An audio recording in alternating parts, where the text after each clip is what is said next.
ठीक है, तो स्टार्ट करते हैं। ठीक है, एक बार मैं फॉर्मूला दोबारा रिवाइज करवा देता हूँ। ठीक है, तो सबसे पहला रूल है, ठीक है, फटाफट एक बार रिवाइज कर लो। रूल वन क्या था सब बताओ। रूल वन क्या करना है, हमें ग्रुपिज्म ला देना है। ठीक है, हमें यहाँ पर पार्शियलिटी करनी है। तो हम पार्शियलिटी कैसे करेंगे, 1s 2s 2p 3s 3p, ये रिवीजन करवा रहा हूँ मतलब फॉर्मूले की। ठीक है,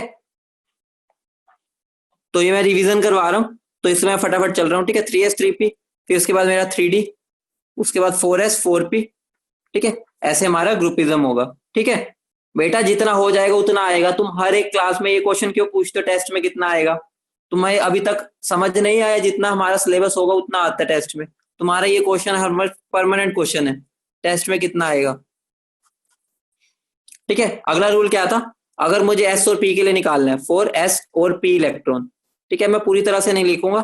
ठीक है बेटा, आप ये क्वेश्चन बार बार पूछते हो कि सर टेस्ट में कितना आएगा। ठीक है, तो अभी यहाँ पर ध्यान दो, मैं इसलिए कह रहा हूँ क्योंकि मैं कुछ समझा रहा हूँ, तुम टेस्ट की बात कर रहे हो।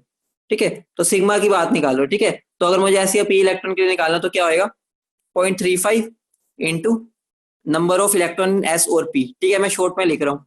ठीक है, मैं तुम्हें बताया था इन एनएस और एनपी में कितने इलेक्ट्रॉन है। ठीक है, प्लस 0.85 इंटू n-1 शेल में कितने इलेक्ट्रॉन है। ठीक है, प्लस 1 इंटू रिमेनिंग इलेक्ट्रॉन। समझ रहे हो, ये मैंने तुम्हें करवा दिया था पिछली क्लास में। ठीक है, इतनी बात समझ गए, ये मैंने करवाया था क्लास में पिछली। ठीक है, इसका ये पार्ट था। अगर मुझे डी इलेक्ट्रॉन के लिए निकालना है तो डी इलेक्ट्रॉन के तो बहुत सिंपल था, उसमें क्या था हमारा, 0.35 को हमें किससे मल्टीप्लाई करना है, number of electron in D sub shell. ठीक है, यहाँ पर थोड़ा फर्क आ जाता है, यहाँ पर बस हमें डी सब शेल देखनी है। ठीक है, यहाँ पर हमें एनएस और एनपी दोनों देखने थे। ठीक है, प्लस यहाँ पर और क्या हो जाता है, 1 इंटू रिमेनिंग इलेक्ट्रॉन। एक मैंने ब्रोमीन का एग्जाम्पल करवा दिया था, आज मैं बाकी एग्जाम्पल कराऊंगा। ठीक है, जिसको ब्रोमीन से समझ नहीं आया था वो यहाँ से समझ लेगा। ठीक है, यहाँ से वो क्लियर हो जाएगा उसको। ठीक है, आज हम किस पे सीखेंगे, क्वेश्चन क्या है। ठीक है, find Z effective on 4s electron of zinc. ठीक है, सबसे पहले क्या है 4s, सेकंड क्या है 3d इलेक्ट्रॉन ऑफ जिंक। ठीक है, अब जिसको उस दिन ब्रोमीन से समझ नहीं आया था, ठीक है, वो बेटा वो इससे समझ लेना। ठीक है, तो स्टार्ट करें। सबसे पहले मुझे क्या लिखना है, रूल वन क्या, इलेक्ट्रॉनिक कॉन्फ़िगरेशन। ठीक है, जिंक की इलेक्ट्रॉनिक कॉन्फ़िगरेशन सबको आती है, क्या होती है, 1s2 2s2 2p6 3s2 3p6 फिर 3d10 और फिर 4s2। सबने लिख ली, साथ साथ लिखा करो बेटा, ये तो साथ साथ लिख सकते हो, मैं भी तुम्हारे साथ ही लिख रहा हूं ये तो। ठीक है, इतना कर लिया, इलेक्ट्रॉनिक कॉन्फ़िगरेशन लिख ली। ठीक है, उसके बाद क्या करना है, उसके बाद अब हमें देखना है, मुझे सबसे पहले 4s के लिए निकालना है। ठीक है, अगर मुझे 4s के लिए निकालना है तो मुझे क्या करना है, इसके लिए निकालना है। तो मैं यहाँ पर रूल क्या लगाऊंगा, रूल सेकंड का ए पार्ट, क्योंकि मुझे एस या पी इलेक्ट्रॉन पे निकालना है। तो अब मेरा सिग्मा की वैल्यू क्या आ जाएगी, सब बताओ, सब बताओ मुझे। सिग्मा की वैल्यू में मैं क्या करूंगा, 0.35 को किससे मल्टीप्लाई करूंगा, बताओ, 0.35 को किससे मल्टीप्लाई करूंगा, सब बोलो। ये 8 कौन बोल रहा है बेटा, 0.35 को किससे मल्टीप्लाई करूंगा मैं, बताओ, आंसर दो। मुझे क्या निकालना है, मुझे, बेटा ये क्या क्या आंसर दे रहे हो, मुझे यहाँ पर एस पे निकालना है, 4s पे। अगर मुझे 4s पे निकालना है तो मुझे यहाँ पर रूल एस वाला लगाना पड़ेगा। एस वाला रूल मुझे क्या कहता है, एस वाला रूल मुझे ये कहता है, मुझे 0.35 को एनएस शेल, एनएस शेल मैंने बता रखा है कौन सी होती है, आउटर मोस्ट शेल। ठीक है, आउटर मोस्ट शेल में कि एस और पी में कितने इलेक्ट्रॉन्स है, यहाँ पर पी तो है ही नहीं, 4p तो है ही नहीं, तो हमारा एन एन एस मतलब क्या हो गया, यहाँ 4s की बात हो रही है। 4s में कितने इलेक्ट्रॉन्स है, दो है। और मैं तुम्हें पिछली क्लास में बता दिया था कि अगर दो इलेक्ट्रॉन है, एक इलेक्ट्रॉन तो हमारा क्या हो गया, एक इलेक्ट्रॉन को मैं क्या बोलता हूँ, मेरा जो टेस्टिंग इलेक्ट्रॉन है, जिसके ऊपर मैं टेस्ट कर रहा हूँ। ठीक है, तो वो अपने आप को तो शील्ड करेगा नहीं, तो बाकी जो बचे इलेक्ट्रॉन हम बोलेंगे, तो यहाँ पर क्या हो जाएगा, इंटू 1। समझ गए, समझ रहे हो बेटा, रूल पढ़ो कुछ भी नहीं है, रूल पढ़ते ही आंसर समझ आ जाएगा। उसके बाद क्या था, मुझे 0.85 को अंदर वाली शेल में जितने भी इलेक्ट्रॉन है सबसे ऐड, अंदर वाली शेल मेरी कौन होगी, 4 के अंदर वाली शेल मेरी कौन सी होगी, 4 के अंदर मेरी शेल कौन सी होगी, 3 होगी। तो अब मेरे पास 3 में जितने भी इलेक्ट्रॉन है, चाहे वो डी हो चाहे एस हो या पी हो, मुझे कोई फर्क नहीं पड़ेगा इससे। ठीक है, तो अंदर में कितने इलेक्ट्रॉन है, 10 + 6 + 2 कितने हो गए, 18, ठीक है, तो मेरा 18 से मल्टीप्लाई हो जाएगा, ठीक है। फिर उसके बाद क्या होएगा, उसके बाद मेरा बाकी कितने बचे इलेक्ट्रॉन बचे, 6 7 8 9 10, तो 10 को मैं किससे मल्टीप्लाई कर दूंगा, 1 से, तो मेरे सिग्मा की वैल्यू क्या आ जाएगी, सोल्व करके मेरी आ जाएगी 25.65, ठीक है, इसको सोल्व करोगे तो ये आ जाएगा, ठीक है। तो मेरा अभी क्वेश्चन तो पूरा नहीं हुआ, जेड इफेक्टिव निकालना, तो वो क्या हो जाएगा, जेड माइनस सिग्मा। जेड क्या होता है जिंक का, बताओ,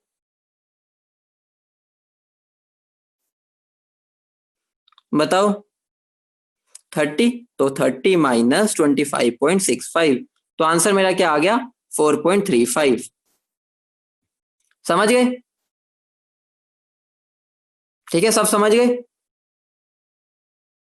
बड़े आगे। अब मुझे किस पे निकालना है, ये मेरा सिग्मा किसके लिए था, 4s के लिए, ठीक है, यहाँ 4s लिख लेना, ये जेड इफेक्टिव भी मैंने 4s के लिए निकाल लिया, ठीक है। अब मैं क्या निकालूंगा, जेड इफेक्टिव सिग्मा पहले निकालूंगा 3D के लिए। अगर मुझे 3D के लिए निकालना है, अगर मुझे 3D के लिए निकालना है तो मैं इसको काउंट नहीं करूंगा, क्योंकि ये उसके बाहर वाली है, ठीक है, मतलब वो उसके राइट हैंड साइड है, राइट हैंड साइड वाले को मैं काउंट नहीं करूंगा क्योंकि ये शील्ड नहीं करेगा। मैंने तुम्हें उस दिन एग्जाम्पल भी दिया था सेलिब्रिटी वाला, ठीक है, तो ये तो शील्ड नहीं करेगा, ठीक है। बेटा 0.85 ये फॉर्मूले से आया है, फॉर्मूला देखो, पिछला रिवाइज करके आया करो जब अगली क्लास में आते हो, ठीक है, 0.85 हमने फॉर्मूला उस दिन किया था उससे आया, ठीक है। तो सिग्मा 3D के लिए क्या हो जाएगा मेरा, बेटा जब अगली क्लास में आते हो ना, पिछली क्लास का एक बार रिवाइज करके आया करो, कई बच्चे रिवाइज एक हफ्ते बाद क्लास होती है वो रिवाइज करके ही नहीं आते, वो अपना मतलब ऐसे लगता है कि भाई हम घूमने जा रहे हैं, वो रिवाइज नहीं करके आते तो उनको अगली क्लास में कनेक्ट करने में दिक्कत आती है, ठीक है, और हम बार बार इतने रिवीजन नहीं करवा सकते, फिर आगे वाला सिलेबस रह जाएगा, ठीक है। तो सिग्मा ऑफ 3D क्या होगा, जो आज यूज होना था मैंने फॉर्मूला बता दिया, ठीक है, लेकिन उतनी डिटेल में आज नहीं बता सकता, उस दिन मैं बता चुका हूँ, ठीक है। तो सिग्मा 3D निकालना है, तो मेरा 3D के लिए निकालना है, तो मैं 4s को काउंट नहीं करूंगा, सब समझ रहे हैं, बताओ, सब समझ गए, ठीक है, 4s को नहीं देखूंगा। अब मैं 3D के इलेक्ट्रॉन देखना है, तो मैं रूल नंबर यहाँ बी लगाऊंगा, ठीक है, क्योंकि डी का इलेक्ट्रॉन के ऊपर निकालना है हमें। तो अब यहाँ पर बताओ मेरे को 0.35 से किसको मल्टीप्लाई करना है, आंसर करो, 0.35 को किससे मल्टीप्लाई करूंगा, डी के केस में हम बस इसको ही देखेंगे, इसी ग्रुप को, एक ग्रुप माना जाएगा ना ये, तो यहाँ पर मेरा क्या आ जाएगा, 9। अब सब समझ गए ना, ठीक है। तो उसके बाद जो बाकी जितने भी बचे, कितने बच गए बाकी, 18, कितने बचे देखो, 6 7 8 8 14 14 और 2 16 और 2 18, तो 18 इंटू 1 तो क्या आ जाएगा, 21.15। तो अगर मैं जेड इफेक्टिव निकालूंगा तो मेरा क्या आ जाएगा, 30 माइनस 25.65, तो आंसर क्या आ जाएगा, सॉरी 21.15, ठीक है, तो मेरा आंसर क्या आ जाएगा, 8.85, ठीक है, बोलो, ठीक है। तो अब बात आती है, हमने कंक्लूड क्या किया, व्हाट वी कंक्लूड, और करवाऊंगा बेटा दिवांश, अभी मैं 5 6 और करवाऊंगा, टेंशन ना लो, ठीक है। बेटा यहाँ पर 9 आएगा, मैं तुम्हें आपको कितनी बार बताऊं ये बात कि टेस्टिंग इलेक्ट्रॉन, तुम एक बात बताओ, अगर तुम 2 बंदे हो तो तुम दूसरे को शील्ड कर सकते हो, अपने आप को तुम शील्ड नहीं कर सकते। तो जब हम बात करते हैं शील्डिंग की, तो हम एक इलेक्ट्रॉन पे निकालते हैं, तो एक इलेक्ट्रॉन पे निकालने तो उसको शील्ड करने वाले बाकी इलेक्ट्रॉन काम करते हैं, ठीक है। तो यहाँ इस वजह से यहाँ 9 आया, क्योंकि यहाँ पर अगर मैं 3D पे निकाल रहा हूँ, एक इलेक्ट्रॉन तो मेरा वो है जिस पर मैं टेस्टिंग कर रहा हूँ, टेस्टिंग वाला खुद को कभी शील्ड नहीं करता, उसको शील्ड करेंगे तो नो करेंगे, ठीक है। तुम खुद को थोड़ी शील्ड कर सकते हो, तुम अगर सलमान खान को देखने जा रहे हो, क्या तुम अपने आप को शील्ड कर दोगे, बाकी लोग ही तुम्हें शील्ड करेंगे ना, ठीक है। तो हमने कंक्लूड क्या किया, हमने ये कंक्लूड किया, जेड इफेक्टिव ऑन 4s कितना आया, 4.35, और जेड इफेक्टिव ऑन 3D कितना आया, 8.85। तो यहां से तुम्हें कुछ समझ आ रहा है, क्या बोल सकता हूं मैं, समझ आ रहा है, याद करो, याद करो, मैंने एटॉमिक स्ट्रक्चर में तुम्हें क्या सिखाया था कि हम इलेक्ट्रॉन हमेशा पहले 4s से निकालते हैं, क्यों निकालते हैं, क्योंकि उस पर जो जेड इफेक्टिव होता है वो कम होता है, बात समझ में आई, बोलो, जेड इफेक्टिव 4s पे कम है, इस पे ज्यादा है, मतलब क्या होगा, जब मैंने इलेक्ट्रॉन भरा था, पहले भरा था मैंने 4s में, फिर 3D में, निकालते टाइम मेरे को 3D को पहले निकालना चाहिए था, हमने वहां पर बात की थी, क्योंकि बाद में भरा गया था, लेकिन हमने यहां से निकाला था, क्यों, क्योंकि इलेक्ट्रॉन निकालने के बाद हमारा मेन मकसद होता है जेड इफेक्टिव से, और यहां से साफ साफ दिख गया हमारा क्या हो रहा है, दैट इज वाई लिख सकते हो, that is why electron from 4s is removed first. समझ गए? उस पर इलेक्ट्रॉन का मतलब जो प्रोटॉन का जो अट्रैक्शन है वो कम है, इस वजह से वो निकलता भी पहले है। समझ रहे हो? बोलो। बहुत बेहतरीन बात है ये। अब तुम्हें यहां से थोड़ा समझ आएगा कि एक्चुअली हो क्या रहा था। ठीक है, आगे बढ़े। ठीक है, अगला अगला क्वेश्चन करते हैं। अगला क्वेश्चन क्या है, जेड इफेक्टिव फॉर हीलियम। ठीक है, जेड इफेक्टिव फॉर हीलियम निकालना है अगर मुझे, तो हीलियम की कॉन्फ़िगरेशन बताओ क्या होती है पहले। 1s2 यही होती है। तो अगर मैं इसके लिए सिग्मा निकालूंगा तो क्या हो जाएगा, ये इलेक्ट्रॉन 2 है, तो एक तो मेरा टेस्टिंग इलेक्ट्रॉन हो गया, तो मेरा एक इलेक्ट्रॉन है, और उसको शील्ड जो करेगा उसका कांस्टेंट कितना बताया था मैंने, बताना। हीलियम के केस में मैंने एक्सेप्शन लिख के लिखवाया था, हीलियम के केस में हीलियम नहीं, मतलब एक तरह से हम 1s बोल सकते हैं, क्योंकि यहाँ पर 1s ही भरी हुई है। ठीक है, हीलियम ना बोलो 1s बोलो। तो बताओ क्या बताया था मैंने, यहाँ पर 0.30 आता है बस 1s के केस में। ठीक है, जब मुझे क्या देखना है, मेरे 2 इलेक्ट्रॉन 1s में है, तो मेरा ये वाला इलेक्ट्रॉन है जो वो दूसरे को कितने से शील्ड कर रहा है, तो तब मैं क्या देखूंगा 0.1 ये आ जाएगा, तो मेरा क्या आ जाएगा 0.30।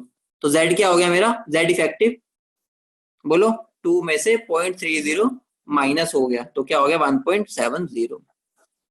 ठीक है, या बेटा एक बार एक्सेप्शन देखो, मैंने तुम्हें जब रूल लिखवाए है वहां पे मैंने तुम्हें बताया था जब हीलियम के केस में या 1s के केस में हम लिखेंगे तो 0.30 लेते हैं। एक बार नोटबुक में चेक करो अपने, जो हमने पिछले क्लास में पढ़ा था। ठीक है बेटा, तभी मैं कहता हूँ पिछली क्लास का पढ़ के आया करो। सनविक बेटा मैं क्या बोल रहा हूँ, अपनी नोटबुक देखो मैंने वहां लिखवा रखा है, 1s के केस में हम 0.30 से मल्टीप्लाई करते हैं। नोटबुक चेक करो पहले। Find Z effective for 2p electron of nitrogen.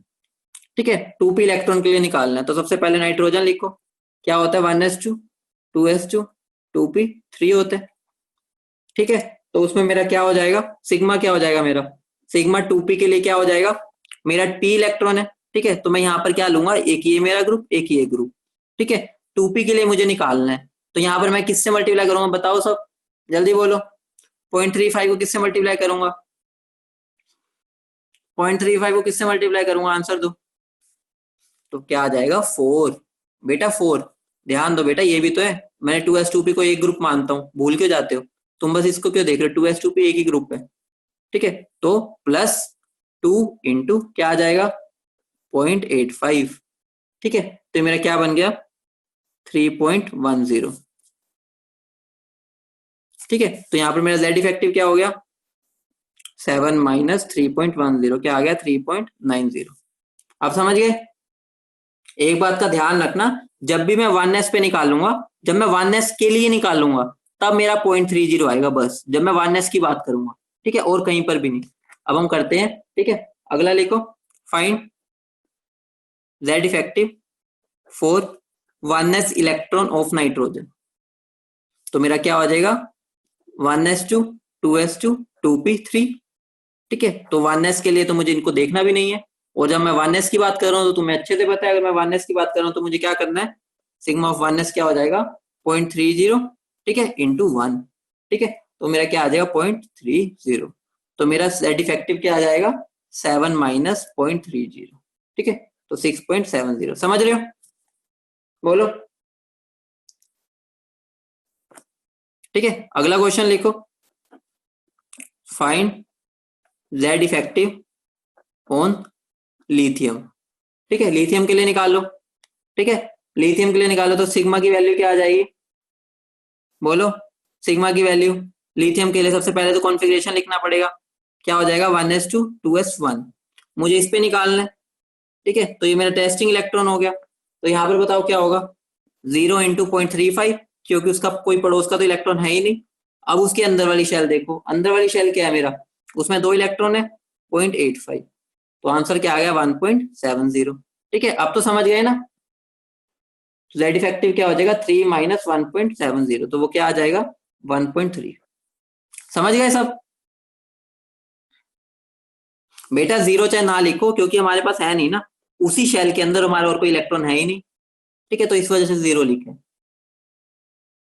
ठीक है, मतलब कि 0.35 को मल्टीप्लाई करने के लिए कोई भी नहीं है, ठीक है, क्योंकि एक ही इलेक्ट्रॉन है ना, आउटर मोस्ट शेल में तो एक ही इलेक्ट्रॉन है, ठीक है, बढ़े आगे, ठीक है, तो नोट बना के लिख लो, if we need to calculate Z effective on the periphery, periphery का मतलब क्या होता है बताना?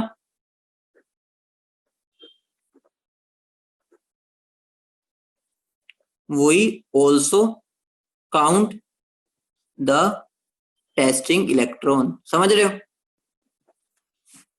समझ रहे हो मतलब क्या हो गया? अगर मैं लिख रहा हूं ना, मुझे जेड इफेक्टिव निकाल के बताओ ऑन द पेरीफेरी, पेरीफेरी का मतलब क्या होता है? देखो ये मेरा क्या न्यूक्लियस मान लो, ठीक है, मान लो मैं नाइट्रोजन की बात कर रहा हूँ, ठीक है, अगर मैं तुम्हारा क्वेश्चन बोल देता find the Z effective for periphery, ठीक है, ऑन नाइट्रोजन, तो मुझे क्या करना था? देखो पेरीफेरी का मतलब क्या होता है, ये मेरा 1s है, ये मेरी फर्स्ट शेल है, ये मेरी सेकंड शेल है, ठीक है, पेरीफेरी का मतलब है कि मुझे यहां पर निकालना है उसकी, पेरीफेरी मतलब कि हमारे जो हमने यहाँ पर एक टेस्टिंग इलेक्ट्रॉन को काउंट नहीं करते थे ना, समझ रहे हो, टेस्टिंग इलेक्ट्रॉन काउंट नहीं करते थे, अगर मैं पेरीफेरी लिख दूं ना तो तुम्हें उसको भी काउंट करना पड़ेगा, तो यहाँ पर 4 की जगह 5 आ जाएगा बस, ठीक है, बाकी वो पूछता नहीं है लेकिन तुम्हें पता होना चाहिए, ठीक है, पेरीफेरी का मतलब है कि मुझे शेल के बिल्कुल मैं ऊपर खड़ा हूं, ठीक है, शेल के बिल्कुल ऊपर खड़ा हूं, तो अगर मैं ऊपर खड़ा हूं तो इनडायरेक्टली मैं क्या बोल रहा हूं, मुझे दोनों ही इलेक्ट्रॉन शील्ड करेंगे, समझ रहे हो ना, पेरीफेरी मतलब है कि मुझे दोनों के इलेक्ट्रॉन, जो टेस्टिंग इलेक्ट्रॉन है उसको भी काउंट करना।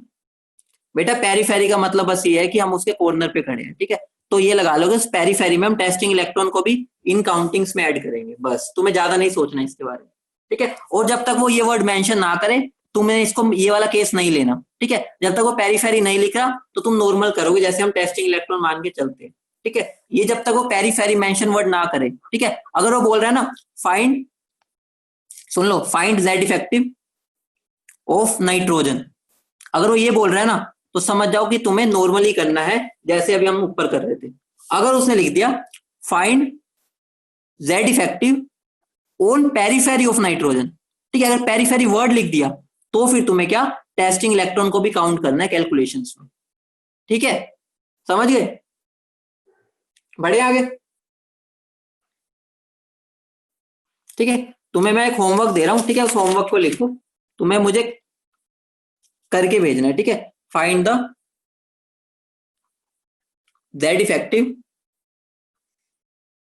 On 3D electron of chromium, ठीक है, 3D इलेक्ट्रॉन के ऊपर तुम्हें जेड इफेक्टिव निकाल के भेजना है, ठीक है, मैं तुम्हें आंसर दे देता हूं या तुम टैली कर लेना जब तुम्हारा आंसर आ जाएगा, आंसर होगा इसका 4.6 जेड इफेक्टिव, ठीक है, तो इसको तुम्हें सोल्व करना है, थोड़े सा स्पेस छोड़ दो इसके लिए, ठीक है, समझ गए? ये तुम्हारा क्वेश्चन नंबर 1, ठीक है, क्वेश्चन नंबर 2 क्या है तुम्हारा, तुम्हें लिथियम, ठीक है, beryllium, boron, carbon, nitrogen, oxygen, fluorine, ठीक है, इन सब के लिए भी मुझे क्या, एक तो सिग्मा की वैल्यू निकाल के भेजनी है, ठीक है, सिग्मा, तो जैसे अभी तुम निकाल ही रहे हो, ठीक है, जैसे हम नॉर्मली निकालते हैं, सिग्मा निकाल के और साथ में जेड इफेक्टिव भी निकाल के भेजना है,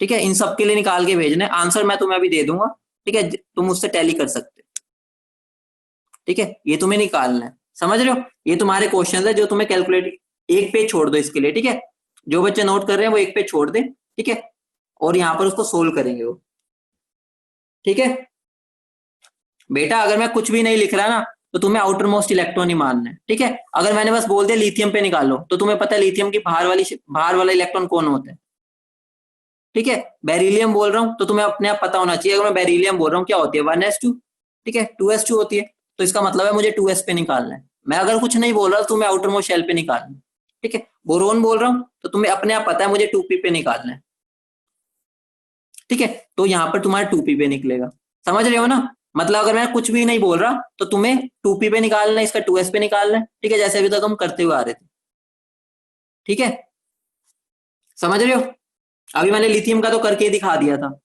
ठीक है, अभी तो मैंने लिथियम का कैलकुलेट कर ही दिया था, तुम्हें तुम्हें बाकी सबके लिए निकालना है, हाँ बेटा आउटर मोस्ट, जब मैं कुछ नहीं बोल रहा वो आउटर मोस्ट का मतलब, उसका मतलब आउटर मोस्ट ही है, ठीक है।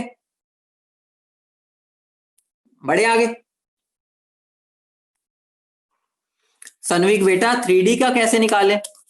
बेटा 3D का अभी मैंने तुम्हें पीछे सिखाया, ध्यान देखो, अपनी नोटबुक देखो, ठीक है। क्या करूं योगेश, पीछे करूं? लो पीछे कर देता हूं, क्या देखना है बताओ। लो देखो मैंने लिथियम का तो यहाँ निकाल ही रखा है, ऐसे ही करना सारा, ठीक है। बढ़े आगे, ठीक है, ठीक है। ये तुम्हें सोल्व करना है, ठीक है। और एक बार ध्यान से सुन लो, क्रोमियम की तुम्हें जो हम एक्सेप्शनल कॉन्फ़िगरेशन होते हैं वो लिखनी है, ठीक है, ये पता है ना, 3D5 4s1 होती है, ठीक है। बेटा पेरीफेरी है वो, फाइरल कुछ नहीं है, ये पेरीफेरी है। पेरीफेरी मतलब सबसे बाहर, ठीक है। तो अब हम स्टार्ट करते हैं। तो यहाँ पर देखो मैं इनकी वैल्यूज तुम्हें बता देता हूँ, ठीक है। तो मैं यहाँ पर तुम्हें वैल्यूज दे रहा हूँ, ठीक है, तुम्हें कैलकुलेट तो करनी है, टैली कर लेना यहाँ से, ठीक है। तो यहाँ पर मेरा इसके लिए देखो z की वैल्यू, सिग्मा की वैल्यू और z इफेक्टिव मैं तुम्हें बता देता हूँ, ठीक है, लेकिन तुम्हें कैलकुलेट करके मुझे बतानी, ठीक है। याद नहीं करनी, ये भी मैंने भी कैलकुलेट कर रखी है, तो तुम्हें भी कैलकुलेट करनी है, याद नहीं करनी किसी ने, ठीक है, ये कैलकुलेट ही करते हैं। तुम्हारी यही वैल्यूज आएंगी सारी जब तुम कैलकुलेट करोगे,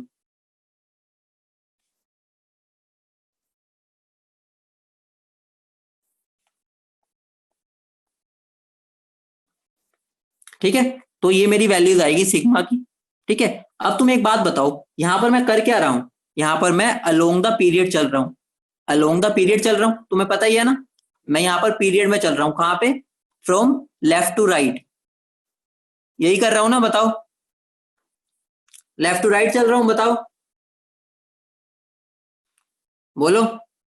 along the period left to right चल रहा हूं, तो मुझे यहां पर क्या दिख रहा है, जेड इफेक्टिव क्या हो रहा है बताना। जेड इफेक्टिव इंक्रीज, ठीक है। तो ये एक इंपॉर्टेंट बात हो गई जो मैंने तुम्हें यहां पर प्रूव ही कर दी, ठीक है, इसलिए मैं तुम्हें निकालने को कह रहा था, ठीक है,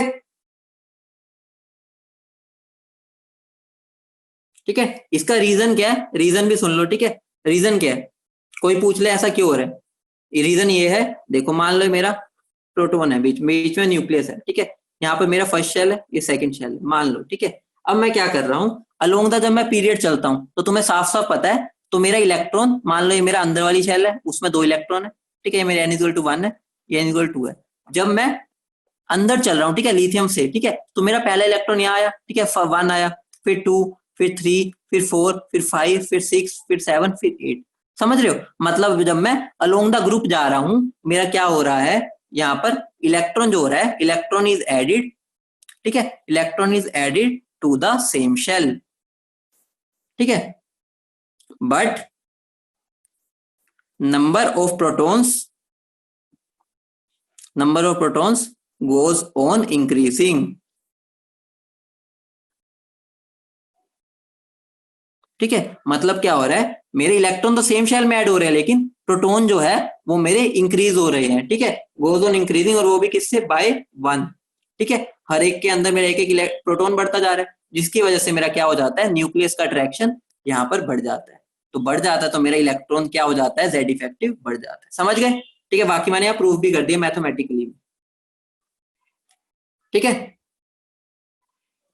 ठीक है। अब अगला लिखो, तुम्हें एक और होमवर्क है, तुम्हारा एक क्वेश्चन ये हो गया, एक क्वेश्चन ये हो गया, तीसरा क्वेश्चन क्या है, तुम्हें लिथियम, ठीक है, सोडियम, पोटेशियम, रुबिडियम और सीजियम, इनके लिए भी तुम्हें क्या निकालने हैं, सिग्मा की वैल्यूज निकालनी है, जेड लिखोगे, सिग्मा लिखोगे, और क्या निकालोगे, यहाँ पर जेड इफेक्टिव,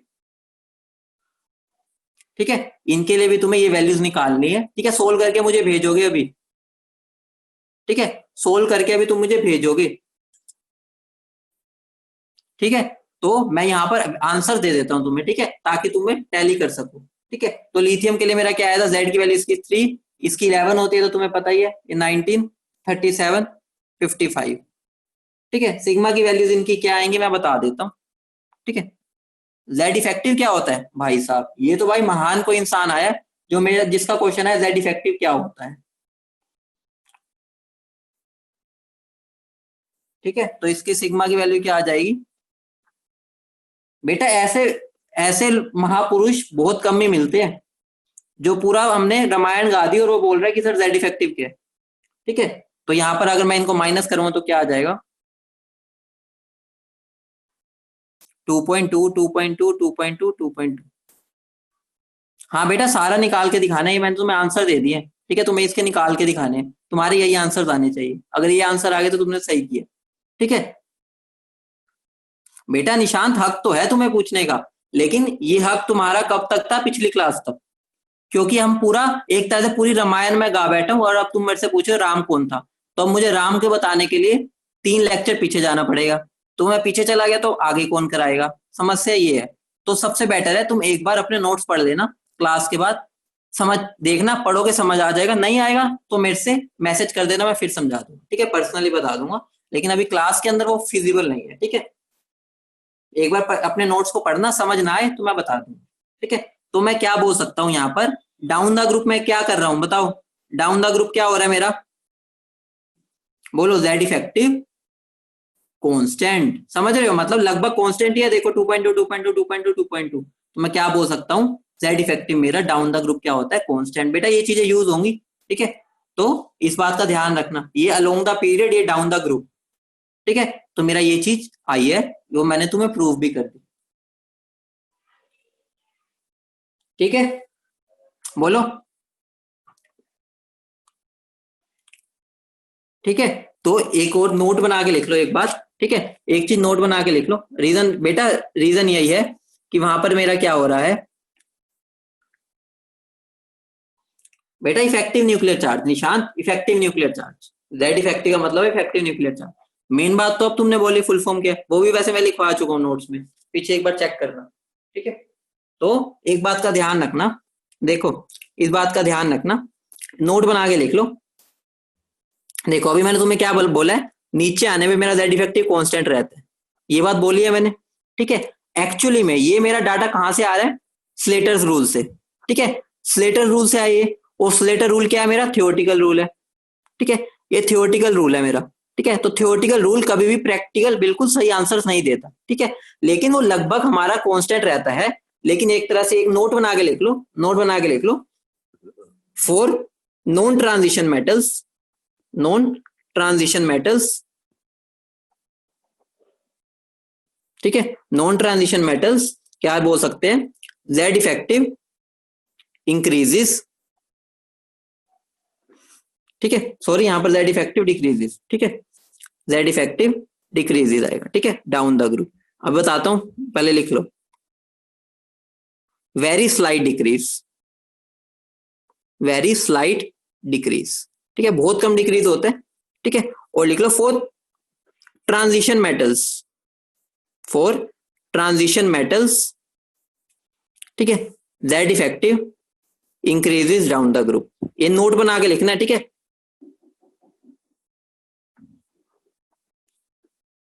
ठीक है, और ये भी क्या है, वेरी स्लाइट। ठीक है, मतलब ये होता है। ठीक है, अब इस बात का रीजन सुन लो। ठीक है, होता क्या है, होता क्या है यहाँ पर, ट्रांजिशन मेटल्स कौन से होते हैं, मान के चलो भी डी ब्लॉक वाले। ठीक है, अभी मान लो नॉन ट्रांजिशन होते हैं एस एंड पी ब्लॉक वाले।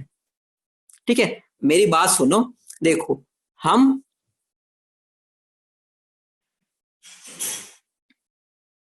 ठीक है, तो ध्यान दो इधर, वेरी स्लाइट का मतलब क्या है, मैंने अभी तुम्हें लिखवाया कांस्टेंट, अब मैं बोल रहा हूं इंक्रीज और डिक्रीज। ठीक है, तो ये मैंने नोट में इसलिए लिखवाया है कि ये चीज मेरी यूज अभी नहीं होगी। ठीक है, अभी हम जब भी करेंगे ना, जब भी हम ऊपर से नीचे की बात करेंगे तो तुम क्या बोलोगे, Z effective remains almost constant. ठीक है, ऑलमोस्ट कांस्टेंट, समझ रहे हो, मतलब कि हमें क्या लेके चलना है, हमें कांस्टेंट ही मान के चल रहा है, क्योंकि हमारा जो इंक्रीज या डिक्रीज होता है वो बहुत ही माइन्यूट होता है। ठीक है, तो हम उसको नेग्लेक्ट करके चलते हैं जब तक हमें उसकी जरूरत नहीं है। ठीक है, तो हम इसको कांस्टेंट मान के चलेंगे। ठीक है, अगर तुमसे बोल दो कोई जेड इफेक्टिव ऊपर से नीचे क्या होगा, तो तुम सीधा बोलोगे कांस्टेंट, ऑलमोस्ट कांस्टेंट बोलोगे ना, तो अपने आप एग्जामिनर समझ जाएगा इसको समझ है। तुम्हें इसके बारे में अभी ज्ञान नहीं देना, बस इसको मैंने नोट बनवा के लिखवाया, अभी तुम बस ये मानोगे ऑलमोस्ट कांस्टेंट है। ठीक है, ओके, बोलो। ठीक है, तो तुम्हारी, अगर मैं तुमसे दो चीजें पूछूं, अलोंग द पीरियड में मेरा क्या हो रहा है, जेड इफेक्टिव डिक्रीज, और डाउन द पीरियड क्या हो रहा है, डाउन द ग्रुप मेरा जेड इफेक्टिव कांस्टेंट। ठीक है, तुम्हें ये दो चीजें याद रखनी है। ठीक है, बस ये बातें ध्यान रखनी है, समझ रहे हो?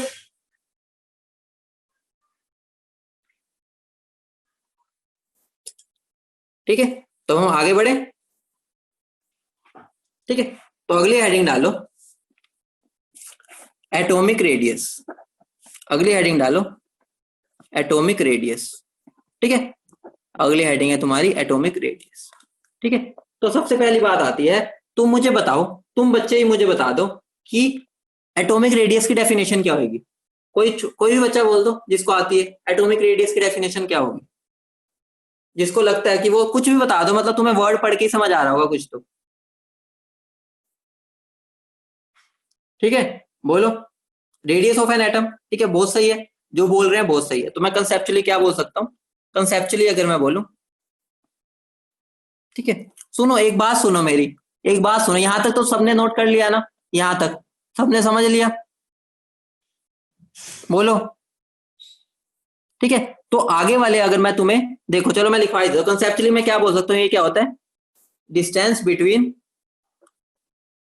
Nucleus and outermost shell, ये भी बोल सकता हूँ, ये मैं बोल सकता हूँ आउटर मोस्ट शेल इलेक्ट्रॉन। ठीक है, मतलब कि जो सबसे बाहर वाला इलेक्ट्रॉन है उससे सेंटर तक की मेरे को क्या बोल सकता हूँ, वो मेरा एटॉमिक रेडियस हो गया। ठीक है, ठीक है। अब लेकिन मुझे एक बात बताओ, मैंने तुम्हें अच्छे से बताया था कि इलेक्ट्रॉन ऐसा नहीं है कि वो आराम से मजे से यहां पर घूम रहे हैं, तुम्हें बताया था वो तो कहीं पर भी हो सकता है। तो मैं क्या बोल सकता हूं, बट ठीक है, बट क्या हो गया, होता क्या है, but it is not possible, हमें पता है ये पॉसिबल ही नहीं है, possible to calculate exact value.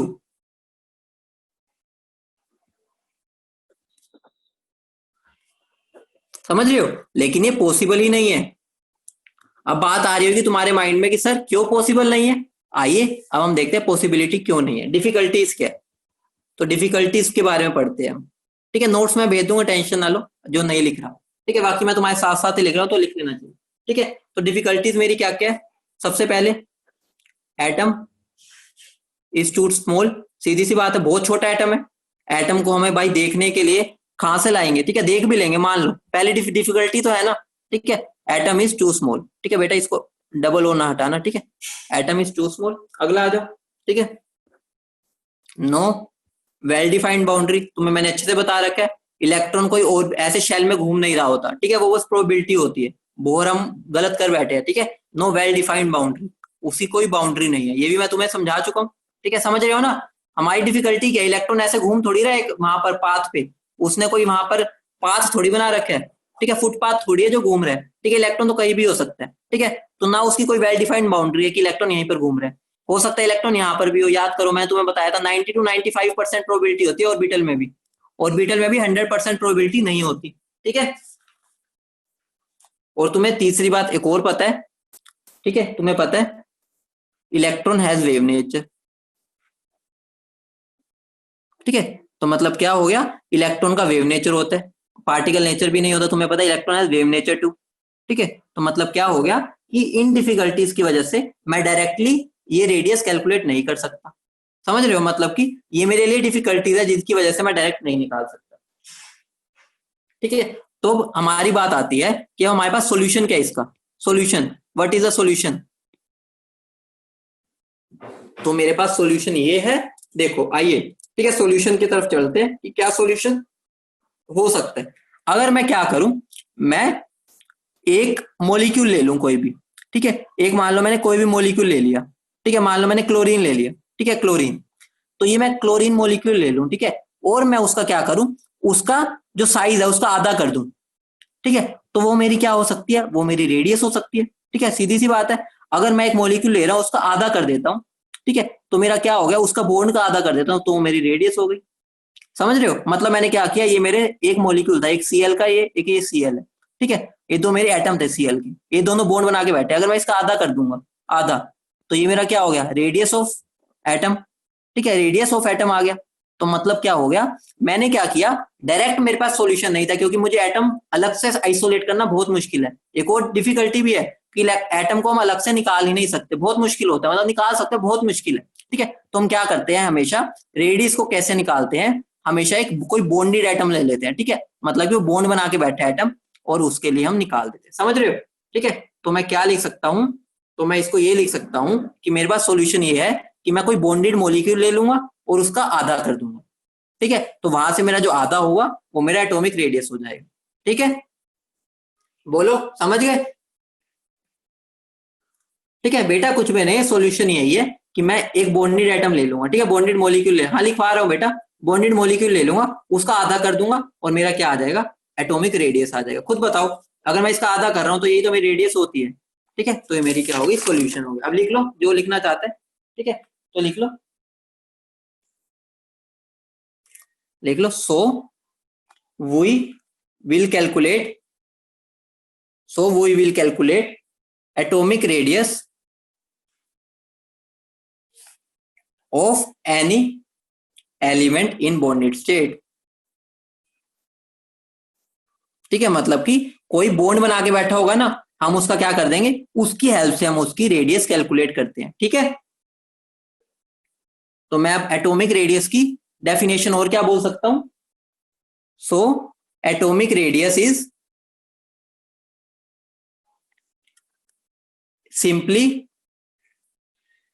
Half of the internuclear distance, half of the internuclear distance. समझाता हूं अभी क्या बात बोल दी मैंने, कुछ भी नहीं है, मैंने क्या बोल दिया, मुझे कुछ भी नहीं करना, दो मेरे अगर एक मॉलिक्यूल लिया, ठीक है, उसमें मैंने क्या, दो न्यूक्लियस के बीच के डिस्टेंस को आधा कर दूंगा तो वो मेरी क्या बन जाएगी, वो मेरा बन जाएगा रेडियस, एटॉमिक रेडियस, समझ रहे हो।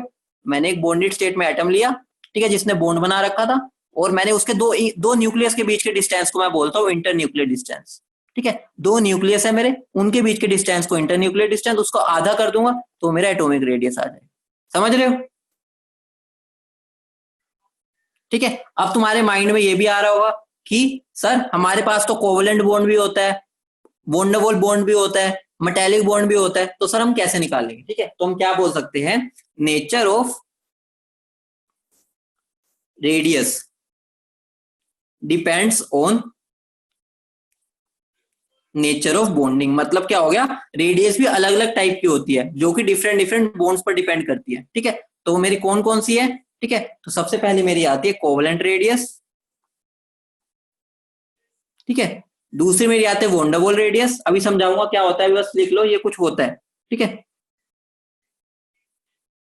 तीसरा होता है मेरा मेटेलिक रेडियस, मेटेलिक को हम और क्या बोलते हैं, क्रिस्टल, क्रिस्टल रेडियस, ठीक है, मेटेलिक रेडियस और क्रिस्टल रेडियस, ठीक है।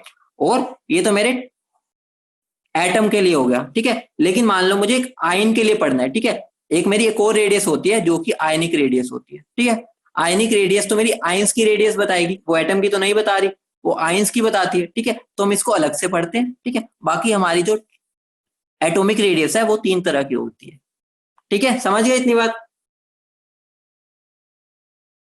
ठीक है, बोलो। अब मैं तुम्हें क्या करूंगा, इतना सबने नोट कर लिया साथ साथ, ये तो मैं तुम्हारे साथ साथ ही लिखा है, वोंडरवॉल रेडियस बेटा, VANDERWAAL, ठीक है, इतना समझ लिया सबने, ठीक है।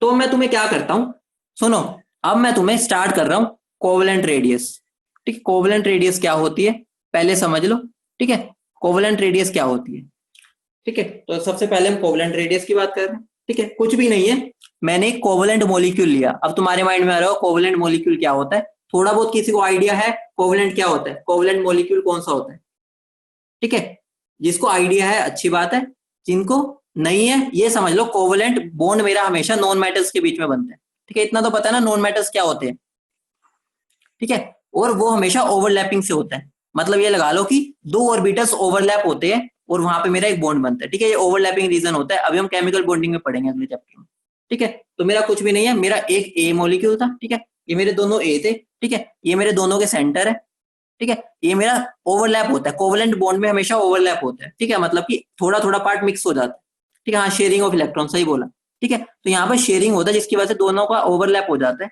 ठीक है, तो जिसकी वजह से मेरा क्या होता है, ये दोनों थोड़े थोड़े छोटे हो जाते हैं, समझ रहे हो, वैसे हम देखे तो ऐसा होना चाहिए था, ठीक है, मतलब ऐसा, लेकिन ये क्या होता है एक दूसरे के अंदर घुस जाते हैं, तो इसकी वजह से तुम्हें खुद को समझ आ रहा होगा कि रेडियस थोड़ी सी छोटी हो जाएगी, ठीक है।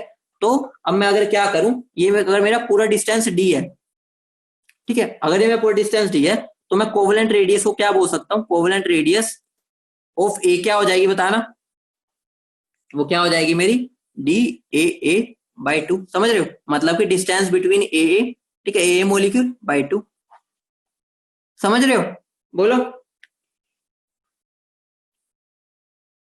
ठीक है, तो मैं इसकी डेफिनेशन क्या लिख सकता हूं, इट इज डिफाइंड एज, मैं क्या बोल सकता हूं, half of the internuclear distance between two atoms bonded by, किससे बॉन्डेड होंगे, बॉन्डेड बाय कोवेलेंट बॉन्ड, ठीक है, और ब्रैकेट में लिख लेना जनरली, ठीक है, जनरली सिंगल बॉन्ड, ठीक है, जनरली सिंगल बॉन्ड से ही वो हमेशा लिंक होते हैं, समझ गए, बोलो। ठीक है, ये मेरी कोवेलेंट रेडियस की,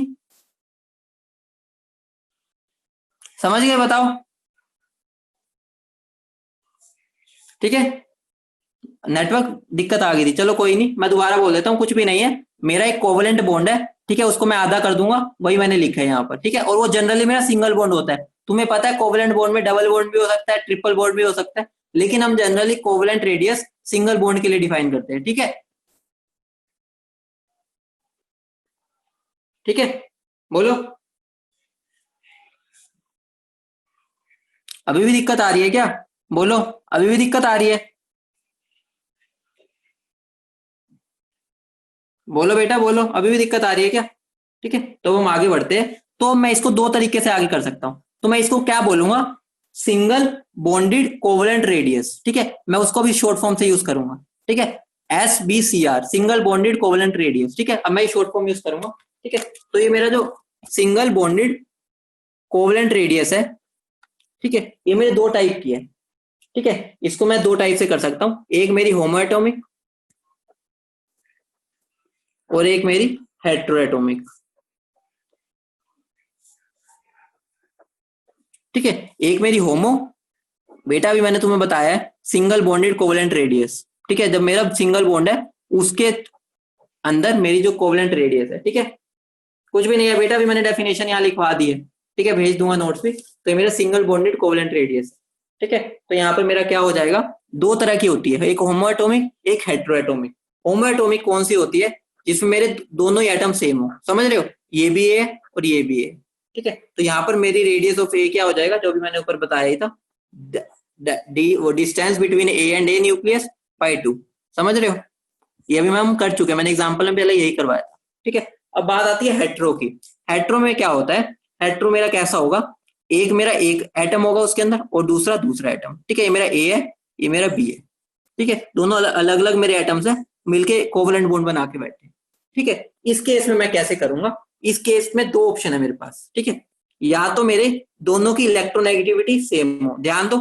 यहाँ पर मैं लिख रहा हूँ, ये मेरा इलेक्ट्रोनेगेटिविटी का सिंबल होता है काई, इसको हम काई बोलते हैं, ऐसे बनाते हैं, देखो ऐसे, ये मेरा इलेक्ट्रोनेगेटिविटी का सिंबल है, इलेक्ट्रोनेगेटिव का मतलब क्या होता है पता है, बचाओ, इलेक्ट्रोनेगेटिव का मतलब पता है तुम्हें क्या होता है, इलेक्ट्रोनेगेटिव थोड़ा बहुत आइडिया है, ठीक है, जिसको नहीं है वो ये समझ लो कि अगर मेरा एक बॉन्ड बना हुआ है, ठीक है, मेरे एक बॉन्ड बना हुआ है और दोनों ने इक्वली शेयर किया है, ठीक है, तो एक बहुत तेज बंदा होता है उसके अंदर, वो क्या इलेक्ट्रॉन डेंसिटी को अपनी तरफ खींच लेता है, ठीक है, मतलब क्या, वो जो हमारा शेयरिंग से बना हुआ था ना बॉन्ड, शेयरिंग में उसने ज्यादा हिस्सा ले लिया, समझ रहे हो, मतलब कि तुम दोनों ने 50-50 हजार रुपए डाल के एक घर लिया, ठीक है, उसके बाद उस बंदे ने क्या किया, तुमने 50-50% किया था, लेकिन उसने क्या किया, सारा अपनी तरफ ले लिया अपना घर, मतलब कि उसने उसमें से 50 से ज्यादा परसेंट अपने पास रख लिया और तुम्हें 50 से कम दिया, समझ रहे हो, वही मेरा जो ज्यादा इलेक्ट्रोनेगेटिव होता है वो ज्यादा भूखा होता है, भूखा मतलब कि वो इलेक्ट्रॉन को अपनी तरफ खींच लेता है, पहले तो कंट्रीब्यूशन दोनों का एक एक इलेक्ट्रॉन का है, लेकिन थोड़ी देर बाद क्या होता है, जैसे HCl का एग्जांपल ले लो, HCl में देखो Cl ज्यादा इलेक्ट्रोनेगेटिव होता है, अभी हम आगे पढ़ेंगे फिर भी थोड़ा बहुत हिंट है, तो क्लोरीन क्या होता है, इस बॉन्ड के इलेक्ट्रॉन को ज्यादातर अपनी तरफ रख लेता है, जिसकी वजह से इस पर डेल्टा नेगेटिव आ जाता है, ठीक है, ये डेल्टा पॉजिटिव आ जाता है, ठीक है, समझ रहे हो, डेल्टा नेगेटिव क्यों आए, क्योंकि इसने अपनी तरफ खींच लिया, ठीक है, तो तुम्हारे यहाँ दो केस बनते हैं, एक तो काई ए इज इक्वल टू काई बी और दूसरा काई ए नॉट इक्वल टू काई बी। ठीक है, मतलब कि जब दोनों की इलेक्ट्रोनेगेटिविटी लगभग सेम हो और दूसरा दोनों की इलेक्ट्रोनेगेटिविटी डिफरेंट हो।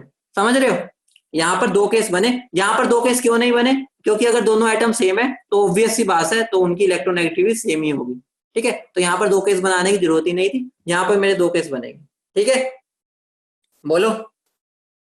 ठीक है, इस केस में मैं क्या करूंगा, मेरा डिस्टेंस क्या होगा ए और बी के बीच में? वो कुछ भी नहीं होगा, radius of A plus radius of B.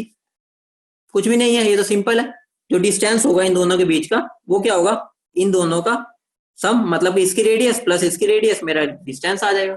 समझ रहे हो? डिस्टेंस ऑफ ए बी के दो न्यूक्लियस के बीच में क्या होगा, radius of A plus radius of B. ठीक है, लेकिन इस केस में ऐसा नहीं होगा। इस केस में मेरा डिस्टेंस क्या होगा, इसका एक फॉर्मूला होता है, radius of A plus radius of B minus minus of क्या आ जाएगा, माइनस 0.09 काई ए माइनस काई बी। ठीक है, इसको लिख लेना, इंपॉर्टेंट है। और इसको हम क्या बोलते हैं, इसको हम बोलते हैं स्टीवेंसन एंड शोमेकर। ठीक है, इक्वेशन। ठीक है, स्टीवेंसन एंड शोमेकर इक्वेशन। ठीक है, इसको हम बोलते हैं स्टीवेंसन एंड शोमेकर इक्वेशन। ठीक है, ठीक है, चलो स्लो जाता हूं। ठीक है, देखो यहाँ पर होमोएटॉमिक है। होमोएटॉमिक मेरा क्या होता है, होमोएटॉमिक सिंपल था। ठीक है, हेटेरोएटॉमिक में दो केस है, एक में दोनों की इलेक्ट्रोनेगेटिविटी सेम है और एक में डिफरेंट है। ठीक है, जिसमें सेम है उसमें तो कुछ भी नहीं करना, दोनों की रेडियस को ऐड कर दो, वो मेरा डिस्टेंस हो जाएगा दोनों। ठीक है, लेकिन जब मेरी इलेक्ट्रोनेगेटिविटी सेम नहीं है तो वो डिस्टेंस निकालने का फॉर्मूला मेरा ये बनता है। ठीक है, जिसमें मेरा क्या है, radius of A plus radius of B minus of 0.09 chi A minus काई बी। ठीक है, अब तुम्हारे माइंड में आ रहा होगा कि सर यहाँ पर ये माइनस क्यों किया। ठीक है, आइए मैं समझाता हूँ, ध्यान दो इधर। ठीक है, मान लो, देखो मेरे दो एटम थे, ऐसे ओवरलैप हो रखे थे। ठीक है, मान लो मेरा ए है, ये बी है, तो मैं इसको ऐसे भी दिखा सकता हूँ, ए और बी। ठीक है, बताओ। ठीक है, बोलो। ठीक है, तो ये मेरा हो गया। ठीक है, मान इसका मतलब यहाँ पर मैंने क्या लिया, काई ए और काई बी इक्वल है। ठीक है, काई ए और काई बी दोनों की इलेक्ट्रोनेगेटिविटी इक्वल है, तो यहाँ पर मेरा क्या हो जाएगा, दोनों का मुझे क्या करना है, डिस्टेंस अगर बताना है ए बी, तो मेरा क्या हो जाएगा, radius of A plus radius of B. ठीक है, अब मान लो मैं दूसरा केस लेता हूं जहां पर मेरा क्या है, ए छोटा है और बी बड़ा है। ठीक है, तो ये मेरा हो गया ए, ये मेरा हो गया बी। ठीक है, अब यहां पर मान लो ये मेरा बी है ना, जो बी, ये बी ज्यादा इलेक्ट्रोनेगेटिव है। ठीक है, या ए को ज्यादा इलेक्ट्रोनेगेटिव मान लो, एक ही बात है। ठीक है, मान लो ए इलेक्ट्रोनेगेटिव है। ठीक है, मतलब मेरा यहाँ पर क्या है, ज्यादा इलेक्ट्रोनेगेटिव है बी से। ठीक है, ए वाला ज्यादा इलेक्ट्रोनेगेटिव है, तो यहाँ पर मेरा क्या होगा, बॉन्ड मेरा बना। ठीक है, तो मेरे ये इन इलेक्ट्रॉन को क्या किया, इन इलेक्ट्रॉन को मेरा ए अपनी तरफ खींच लेगा। बताओ, खींचेगा ना अपनी तरफ? अगर वो ऐसा करेगा तो मेरा क्या हो जाएगा, ए के ऊपर पार्शियल नेगेटिव आएगा और बी के ऊपर पार्शियल पॉजिटिव। बोलो, बताओ, समझ रहे हो ना? अगर इस पे पार्शियल नेगेटिव आए, इस पे पार्शियल पॉजिटिव। अब एक बात बताओ, तुम्हें अच्छे से पता है जब नेगेटिव और पॉजिटिव चार्ज जनरेट होता है तो अपने आप एक दूसरे को अट्रैक्ट करता है, और अगर अट्रैक्ट करेगा तो ये जो रेडियस है ना, ये और छोटी हो जाएगी। रेडियस मतलब क्या हो गया, ये जो डिस्टेंस था वो कम हो जाएगा। और यहाँ पर मेरा जो रेडियस एक्चुअली में क्या होना चाहिए था, R A plus R B, ऊपर वाले की तरह, लेकिन यहाँ पर ये इलेक्ट्रोनेगेटिविटी की वजह से यहाँ पर वो कम हो गई। कितनी कम हो गई, उसका फॉर्मूला एक्सपेरिमेंटली हमें स्टीवेंसन इक्वेशन देती है, वो इतना परसेंटेज रेडियस कम हो गई। किस वजह से? क्योंकि यहाँ पे इलेक्ट्रोनेगेटिविटी था, नेगेटिव और पॉजिटिव चार्ज जनरेट हुआ, तो उन्होंने एक दूसरे को, जैसे नेगेटिव पॉजिटिव आया, अट्रैक्ट करेंगे तो अपने पास पास आएंगे, पास पास आएंगे तो बॉन्ड छोटा हो जाएगा। तो इसी वजह से यहाँ पर ये नेगेटिव हो जाता है। और इस बात का ध्यान रखना बेटा, स्टीवेंसन इक्वेशन अभी मैंने ऊपर लिखवाई है ये।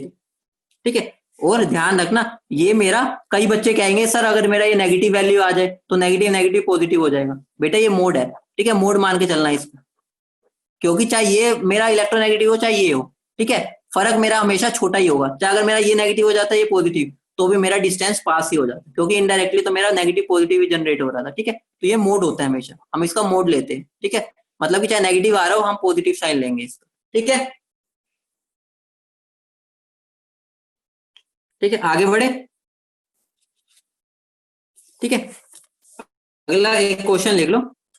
ठीक है, क्वेश्चन है S B C R of A and B, single bond covalent radius of A and B are 130 and 70 picometer. लिख लेना। कैलकुलेट, बेटा आज तो मैं तुम्हारे साथ साथ ही लिख रहा हूं, बिल्कुल। Calculate the distance between A and B, मतलब distance between A and B. अगर मैं लिख पा रहा हूं तो तुम भी लिख सकते हो। ठीक है, अब मुझे क्या दे दिया, सिंगल बॉन्ड कोवलेंट रेडियस ए की दे रखी है, बी की दे रखी है। मतलब क्या हो गया, मुझे ये वैल्यू गिवन है, मतलब कि इसका आधा वैल्यू गिवन है। ठीक है, मतलब मुझे रेडियस ऑफ ए गिवन है, ठीक है, और रेडियस ऑफ बी गिवन है। ठीक है, मतलब इतना पार्ट गिवन है और ये भी इतना पार्ट, ये मुझे गिवन है। ठीक है, ये मुझे कितनी वैल्यू गिवन है 130 और ये कितनी गिवन है 70। अब उसने मेरे से पूछा डिस्टेंस बिटवीन ए एंड ए, मतलब उसने मेरे से क्या बोल दिया, ए और ए के बीच में कितना डिस्टेंस होगा।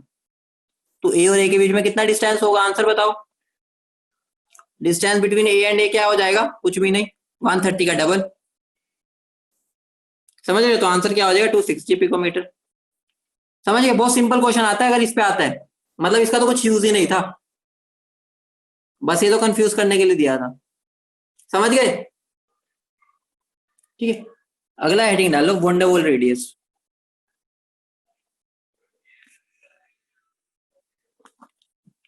हेडिंग डालो वंडरवॉल रेडियस। ठीक है, अब बताओ ये वंडरवॉल रेडियस क्या है, आइए मैं बताता हूं, पहले समझ लो होता क्या है। ठीक है, समझ लो, बहुत अच्छी चीज है ये। ठीक है, मान लो, ध्यान दो, मेरी वंडरवॉल रेडियस एक्चुअली में क्या है वो देखो। मान लो मैं कौन सी नोबल गैसेस ले रहा हूं, नोबल गैस का तुम्हें पता है, नोबल गैस को जानते हो ना, नोबल गैस को जानते हो सब, बताओ। ठीक है, तो नोबल गैस तुम्हें पता है वो तो मॉलिक्यूल बनाती नहीं है, अभी तक जितना तुम्हें पता है वो मॉलिक्यूल तो बनाती नहीं है। ठीक है, अगर वो मॉलिक्यूल नहीं बनाती तो हम इनको अलग से कैसे लेंगे, और एटम का तो हमें पता ही नहीं चलता। जब ये बॉन्ड ही नहीं बना रही तो हम इनकी रेडियस कैसे कैलकुलेट करेंगे। ठीक है, तो इन केस में हम क्या करते हैं, हम क्या करते हैं, दो मान लो ये एटम है मेरे, ठीक है, मान लो मेरे हीलियम के एटम है, कोई भी मान लो, कोई भी मेरी नोबल गैस है, मान लो हीलियम है। मैं क्या करता हूं, मैं वेट करता हूं कि ये सबसे पास कितना आ पा रहे हैं, सबसे पास। ठीक है, जितना भी आए, मान लो इतना पास आ रहे, बॉन्ड नहीं बना रहे लेकिन पास तो आते ही है अपने एक दूसरे के। ठीक है, जब वो पास आएंगे ना सबसे अपने एक दूसरे के पास, तो मैं क्या करूंगा, फटाफट इन दोनों के न्यूक्लियस के बीच का डिस्टेंस निकाल लूंगा। और जैसे मैं इन दोनों के बीच का डिस्टेंस निकाल लूंगा, डिस्टेंस ऑफ ए, ठीक है, वहां से मैं इसको क्या करूंगा, इसका आधा कर दूंगा। ठीक है, इसका आधा कर दूंगा, और वहां से मेरी क्या आ जाएगी, रेडियस। और ये रेडियस मेरी कौन सी होगी, ये रेडियस होगी मेरी वंडरवॉल रेडियस। समझ रहे हो, यहाँ पर ये दोनों ने बॉन्ड नहीं बनाया, लेकिन मैंने वेट किया कि ये दोनों पास जब आए, मैंने उनके बीच का इंटर न्यूक्लियर डिस्टेंस निकाल लिया। जैसे ही निकाला मैंने उसका आधा कर दिया और मुझे वंडरवॉल रेडियस मिल गई। बेटा अभी बताता हूँ, ठीक है। और एक और केस क्या हो सकता है, एक और केस देखो, मान लो मेरा मेरे एक दो मॉलिक्यूल थे, ठीक है, मान लो ये मेरा ए है, ये बी है। ठीक है, तो ये ऐसे ही बॉन्ड बनाते हैं, कोवलेंट बॉन्ड की बात कर रहा हूँ, ऐसे को बॉन्ड बनाते हैं, पता है ना सबको। ठीक है, अगर ये ऐसे बॉन्ड बना रहे हैं, ठीक है, बोलो, तो मैं क्या करूंगा, एक और मॉलिक्यूल लिया मैंने। ठीक है, मैं इसको हाईलाइट से ऐसे दिखा रहा हूँ क्योंकि मॉलिक्यूल में तुम्हें ओवरलैपिंग रीजन थोड़ी दिखेगा, वो तो तुम्हें ऐसा ही दिखेगा। ठीक है, मैं फिर भी ऐसे दिखा देता हूँ तुम्हें। ये मेरा कोवलेंट बॉन्ड वाले मॉलिक्यूल है, ठीक है, ये मेरा बी है, ये ए है। ठीक है, और यहाँ पर मैं एक और बना देता हूँ। ठीक है, ये मेरा ए है, ये मेरा बी है। ठीक है, ये मैं डॉटेड से बना रहा हूँ। ठीक है, तो हो सकता है कि ए और बी ने बॉन्ड बना लिया मान लो, ठीक है, तो जो दूसरा मॉलिक्यूल है, ठीक है, तो दूसरे मॉलिक्यूल के साथ मैं क्या करूंगा, इस न्यूक्लियस से इस न्यूक्लियस के बीच का डिस्टेंस निकाल लूंगा। और जैसे मैं इन दोनों के बीच का डिस्टेंस निकाल लूंगा, डिस्टेंस बिटवीन बी बी, ठीक है, तो मैं यहां से क्या कर सकता हूं, रेडियस निकाल सकता हूं। ठीक है, वो भी वंडरवॉल वाली वंडरवॉल रेडियस। ठीक है, वो मेरी क्या हो जाएगी, distance of B B by 2। समझ रहे हो, लेकिन ये मेरी वंडरवॉल रेडियस है बी की। ठीक है, वैसे मुझे अगर ए की निकालनी है तो मैं क्या करूंगा, उन दोनों के न्यूक्लियस के बीच का डिस्टेंस ले लूंगा। ठीक है, और उसका मैं क्या कर दूंगा, आधा। ठीक है, अगर अब मुझे रेडियस निकालनी है ए की, वो भी वंडरवॉल रेडियस, तो मेरी क्या हो जाएगी, डिस्टेंस ऑफ ए बाई 2। समझ रहे हो, मतलब यहां पर मैंने क्या किया, मॉलिक्यूल्स ले लिए। ठीक है, तुम्हें पता है ए और बी बॉन्ड बना के बैठे हैं, लेकिन अगर मुझे बी और बी की वंडरवॉल रेडियस निकालनी है तो मैं उन जो मॉलिक्यूल्स है ना जब मैक्सिमम पास आएंगे, तुम्हें पता है ये दोनों बॉन्ड तो बनाएंगे नहीं अब, क्योंकि ए और बी बॉन्ड बना के बैठे हैं, तो वो जब मैक्सिमम पास आएंगे ना एक दूसरे के, तो मैं क्या करूंगा, उन दोनों के बीच का डिस्टेंस निकाल लूंगा। ठीक है, क्योंकि ये बॉन्ड नहीं बना रहे, ये बस एक दूसरे के पास घूमने आए थे, और जैसे वो घूमने आए हमने उनके बीच का डिस्टेंस निकाल लिया और उसका आधा कर दिया। ठीक है,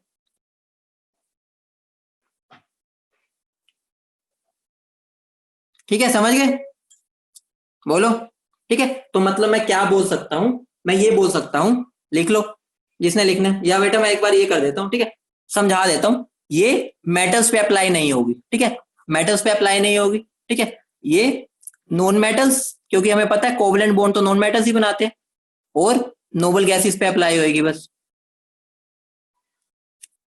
ठीक है, तीसरी बात, हमेशा वंडरवॉल रेडियस जो होगी वो कोवलेंट रेडियस से बड़ी होगी। सीधी सी बात है, इनके बीच में बॉन्ड थोड़ी बना हुआ है, ये तो एक दूसरे के पास निकले थे और हमने उनकी रेडियस निकाल ली, तो हमें साफ साफ पता चल रहा है कि जो वंडरवॉल रेडियस है वो कोवलेंट से बड़ी होगी। ठीक है, समझ रहे हो ना क्यों बड़ी होगी? क्योंकि रीजन लिख लेना, क्या रीजन लिखोगे? Van der Waals force of attraction is week, मतलब ये तो बस एक दूसरे के पास घूमने आए थे, इनके बीच में बस एक थोड़ा सा अट्रैक्शन होता है बस। Van der Waals force of attraction is weak, weak का मतलब क्या हो गया, ये दोनों बस एक दूसरे के साथ बॉन्ड नहीं बनाया, बस एक दूसरे के नजदीक आए थे, ठीक है, करीब आए थे, और हमने तब निकाले, तो ये बड़ी होगी। ठीक है, समझ गए? एक और चीज निकाल लेना। ठीक है, एक और चीज लिख लो, फॉर इनर्ट गैस। ठीक है, इनर्ट गैस या नोबल गैस बोल लो, हम ओनली वंडरवॉल रेडियस निकाल सकते हैं। ठीक है, वंडरवॉल रेडियस इज डिफाइंड, क्योंकि तुम्हें पता है वो बॉन्ड तो बनाते ही नहीं। ठीक है, मतलब हम ये नॉन मेटल्स और नोबल गैस पे लगा सकते हैं, लेकिन इनर्ट गैस पे तो खाली यही डिफाइन होती है। ठीक है, उनके लिए कोवेलेंट रेडियस तो होती ही नहीं है। समझ रहे हो ना? बोलो, समझ गए? ठीक है, उसके बाद अब एक इसकी डेफिनेशन लिख लो, फिर हम खत्म करते हैं आज की क्लास। इसकी डेफिनेशन क्या है, मेन डेफिनेशन ये, चाहे ऊपर लिख लेना, ठीक है, कहीं यहाँ पर लिख लेना जहां फिगर बनाइए, डेफिनेशन क्या लिख सकते हो, ठीक है, यहीं पर लिख लो, तुम्हें समझ आ जाएगा। ठीक है, इसको हम क्या बोल सकते हैं, half of the distance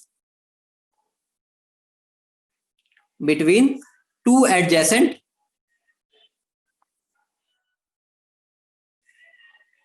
it is defined as half of the distance between two adjacent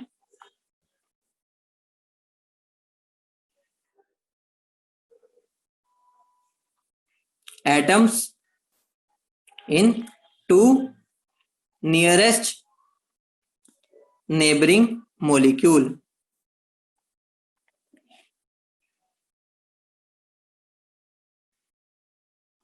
in solid state. ध्यान रखना हम ये बस सॉलिड स्टेट में निकाल पाते हैं। ठीक है, तो ये मेरी डेफिनेशन है इसकी। ठीक है, ध्यान रखना ये सॉलिड स्टेट में डिफाइन होती है ये। ठीक है, सॉलिड स्टेट में क्यों होती है, क्योंकि वहां पर ही हमारे एटम फिक्स होते हैं। समझ रहे हो, सॉलिड स्टेट में मतलब वो अपने एटम अपनी जगह पर रहते हैं। ठीक है, तो हम ये तभी निकालते हैं, तो ये सॉलिड स्टेट में डिफाइन होती है वंडरवॉल वाली, क्योंकि तुम्हें खुद को पता है इन दोनों को करीब लाना आसान थोड़ी है, सॉलिड स्टेट में तो हमने उनको फ्रीज कर दिया। ठीक है, फ्रीज कर दिया तो हम वहीं पर ये निकालते हैं। बेटा कोवेलेंट तो हम उसके लिए कोई स्टेट में वो नहीं होती, ठीक है, इसके लिए होती है। ठीक है, तो आज की क्लास हम यहाँ खत्म करते हैं।